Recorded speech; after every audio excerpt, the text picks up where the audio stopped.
بسم اللہ الرحمن الرحیم۔ السلام علیکم ورحمۃ اللہ وبرکاتہ۔ اگر کسی شخص میں یہ 4 نشانیاں موجود ہوں تو وہ اللہ تعالیٰ کا محبوب ترین بندہ ہے، کیونکہ حدیث نبی صلی اللہ علیہ وسلم ہے کہ جب اللہ کسی بندے سے محبت کرتے ہیں تو حضرت جبرائیل علیہ السلام کو حکم دیتے ہیں کہ تم بھی اس سے محبت کرو، اور تمام فرشتوں کے دل میں بھی اس کی محبت ڈال دیتے ہیں،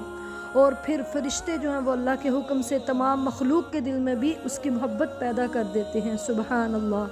کتنا وہ خوش قسمت بندہ ہے کہ جس سے اللہ محبت کرے اور آگے فرشتوں اور بندوں کو بھی حکم دے دے کہ تم سب اس سے محبت کرنے پہ لگ جاؤ۔ سبحان اللہ۔ پھر اس کی چند نشانیاں ظاہر ہوتی ہیں اس بندے کی کہ جس سے اللہ محبت کرتا ہے۔ ہمیں کیسے پتہ چلے گا کہ اس سے اللہ محبت کرتا ہے؟ اس کی سب سے پہلی نشانی یہ ہے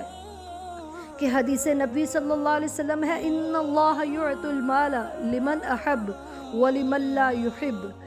کہ مال تو اللہ تعالیٰ اسے بھی دیتا ہے جسے اللہ پسند کرتا ہے اور جسے نہیں پسند کرتا، اور مال اللہ کافروں کو بھی دیتا ہے اور اللہ تعالیٰ مال مسلمانوں کو بھی دیتے ہیں، لیکن اللہ دین کی سمجھ صرف اسے ہی دیتے ہیں جسے اللہ سچی محبت کرتے ہیں۔ یہ سب سے پہلی نشانی ہے، کیونکہ اگر آپ دیکھیں کہ کسی بندے کے سامنے دین کی بات ہو رہی ہو تو وہ ایسے اکتاہٹ محسوس کرتے ہیں، تو سمجھیں کہ اس بندے کے دل میں اس سے اللہ محبت نہیں کرتا، اور جو دین کی بات کو شوق سے سنتا ہے، پوری محبت سے سنتا ہے، اور پھر دین والوں سے بھی محبت کرتا ہے، جو دین کی بات بتاتے ہیں، جو دین کو فالو کرتے ہیں، ان سے محبت کرتا ہے۔ یہ سب سے پہلی نشانی ہے، کیونکہ اللہ اس سے محبت کرتا ہے اس لیے وہ دین کو پسند کرتا ہے، دین والوں کو پسند کرتا ہے۔ اور دوسری نشانی یہ ظاہر ہوتی ہے اس بندے میں کہ جس سے اللہ محبت کرتا ہے، حدیث نبی صلی اللہ علیہ وسلم ہے، اذا احب اللہ عبدا حماہ الدنیا کما یغل احدکم یحمی سقیمہ الماء،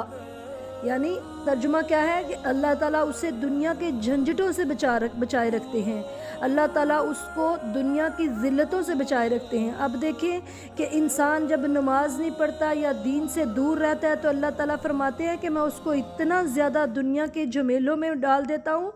کہ وہ نکل ہی نہیں سکتا، اس کی مصیبتیں، اس کے کام اس کے نمٹ ہی نہیں سکتے، اس کے کام سیدھے ہو ہی نہیں سکتے۔ تو جس سے اللہ محبت کر لیتا ہے تو پھر کیا ہے کہ اللہ تعالیٰ اسے دنیا کے جھنجھٹوں سے بچائے رکھتا ہے، اللہ اس کو دنیا کی ذلتوں سے بچائے رکھتا ہے۔ جیسا کہ اگر کسی مریض کو ڈاکٹر پانی منع کر دیتا ہے، آپ کا کوئی خاص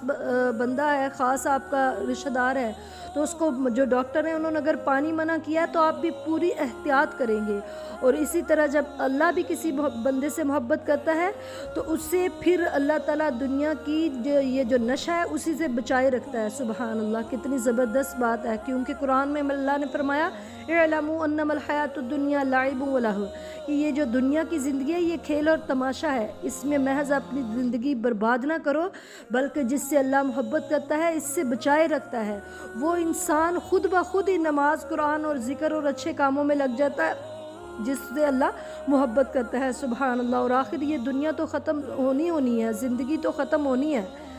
تو پھر اللہ جو تیسری نشانی ظاہر اللہ تعالیٰ سے محبت کرنے والے کی ہوتی ہے وہ یہ ہے کہ اللہ جس سے محبت کرتا ہے اسے دین کی سمجھ تو دیتا ہے، دین والوں کی محبت تو اس کے دل میں ڈالتا ہے، اور اللہ تعالیٰ اسے دنیا کے نشے سے بھی بچائے رکھتا ہے، وہاں پھر اللہ تعالیٰ تھوڑی آزمائش بھی اس پہ ڈالتے ہیں۔ تو حدیث نبی صلی اللہ علیہ وسلم ہے، ان اللہ احب قوما ابتلاہم، کہ جب اللہ تعالیٰ کسی کو پسند کرتے ہیں تو پھر اس کی آزمائش بھی کرتے ہیں، فمن رضی فلہ الرضا ومن سخط فلہ السخط، تو جو اس آزمائش میں بھی پورا اترتا ہے کہتا ہے کہ یہ میرے رب کا فیصلہ ہے تو اللہ تعالیٰ اس سے راضی ہو جاتے ہیں۔ تو اللہ تعالیٰ اپنے نیک بندوں کو آزمائش میں بھی ڈالتے ہیں، اور ہر قسم کے، کیونکہ قرآن میں اللہ نے فرمایا نا کہ وَلَنَبْلُوَنَّكُمْ بِشَيْءٍ مِّنَ الْخَوْفِ وَالْجُوعِ وَنَقْصٍ مِّنَ الْأَمْوَالِ وَالْأَنفُسِ وَالثَّمَرَاتِ، کہ اللہ تعالیٰ ہر قسم کی آزمائش دے کے بندے کو، عام بندوں کو بھی آزماتا ہے، لیکن اپنے پیارے بندے کو آزماتا بھی ہے تو اس کے درجات بلند کرنے کے لیے، کیونکہ جب اس پہ آزمائش آتی ہے اللہ کے محبوب بندے پہ تو وہ پھر کیا کہتا ہے کہ یہ میرے رب کا فیصلہ ہے، اس میں کوئی وہ مطلب ناپسندیدگی کا اظہار نہیں کرتا، چاہے اس کے مطابق نہ بھی ہو وہ، کیونکہ آزمائش تو آتی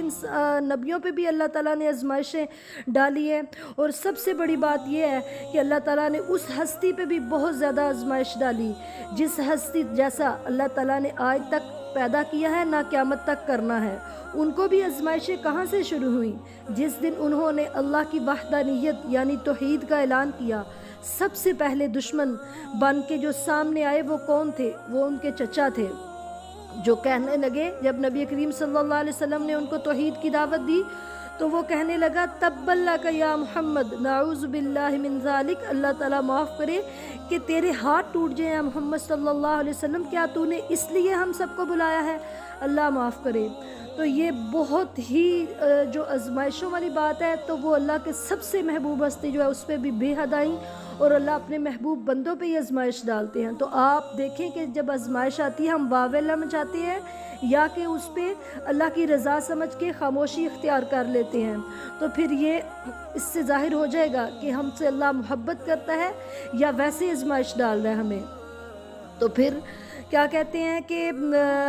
جو چوتھی نشانی ظاہر ہوتی ہے جس سے اللہ تعالیٰ محبت کرتے ہیں وہ یہ ہے کہ اللہ ذوالجلال کسی سے محبت کرتے ہیں تو اللہ اسے آزمائش میں جب ڈالتے ہیں تو وہاں پھر وہ صبر کی توفیق بھی اسے دیتے ہیں، اللہ اسے صبر کی توفیق خود دیتے ہیں، سبحان اللہ، کیونکہ واللہ یحب الصابرین، اور اللہ تعالیٰ محبت کرتا ہے صبر کرنے والوں سے، اللہ پسند فرماتا ہے صبر کرنے والوں کو۔ تو لہٰذا یہ پوری کوشش کریں کہ ان 4 نشانیوں پہ دین کو پسند کرنے کی کوشش کریں، دین والوں سے محبت کریں، اور پھر کیا ہے کہ دنیا سے زیادہ یہ جو دنیا کے پیچھے نہ بھاگیں، بلکہ دنیا سے داری کے بجائے اللہ تعالیٰ کے جو احکامات ہیں ان کو فالو کریں، دین کے احکامات کو فالو کریں، اور اگر آپ پہ کوئی آزمائش آتی ہے تو اس کو رب کا فیصلہ سمجھتے ہوئے اس پہ راضی ہو جائیں۔ اور پھر چوتھی بات کہ آزمائش کے بعد اس پر صبر کریں، تو انشاءاللہ تعالیٰ یہی وہ نشانیاں ہیں جو اللہ تعالیٰ کے محبوب ترین بندے کی ہے۔ اللہ تعالیٰ ہمیں بھی ان میں شامل فرمائے۔ السلام علیکم ورحمۃ اللہ وبرکاتہ۔